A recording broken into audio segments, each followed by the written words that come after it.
बकिया video देखने से पहले वीडियो को लाइक करें, राहम टीवी चैनल को सब्सक्राइब करें और बेल आइकन पर क्लिक करें। शुक्रिया। जी अस्सलाम वालेकुम रहमतुल्लाहि व बरकातुहू। हज़रत जी, हम इंडिया से मोहम्मद जमशेद आलम मुनीरी आपसे मुरीद बात कर रहे हैं। हज़रत जी, आप खैरियत से हैं?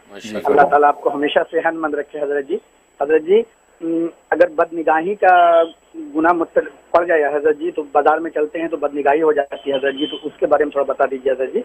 और हज़रत जी, पिछले कशकोल मार्फत में जो इसम बताए हैं, तो 15 दिन पढ़ने का हज़रत जी की मुफलिसी से निकल के अल्लाह ताला का गैबी मदद होगा हज़रत जी, तो उसकी इजाज़त चाहिए हज़रत जी।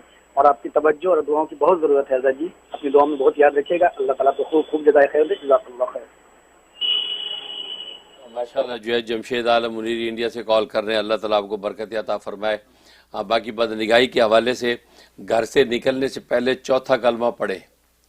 चौथा कलमा कलमा तौहीद जो पढ़ के अपने ऊपर दम करें और सारे रास्ते में ये दुआ पढ़ते रहें, अल्लाहुम्मा वाक़ियतन का वाक़ियतुल वलीद, अल्लाहुम्मा वाक़ियतन का वाक़ियतुल वलीद। ऐ अल्लाह मुझे यूँ निगाहबानी कर, मुझे यूँ संभाल ले जैसे शीर खार बच्चे को संभाला जाता है। इस दुआ को ज़बान पर रखें और बाज़ार चले जाएं, जो अपने कामकाज में चलेंगे इंशाअल्लाह अल्लाह तबारक व तआला बदनिगाही से महफूज रखेंगे। और बाकी जो दूसरा वजीफ़ा है उसकी मैं दिल से इजाज़त देता हूँ। 15 दिन का जो वजीफ़ा बिल्कुल कर लें और बरकत की दुआ करता हूँ कि अल्लाह तबारक व तआला उसकी खैर बरकत आपको नसीब फरमाए। बहुत शुक्रिया।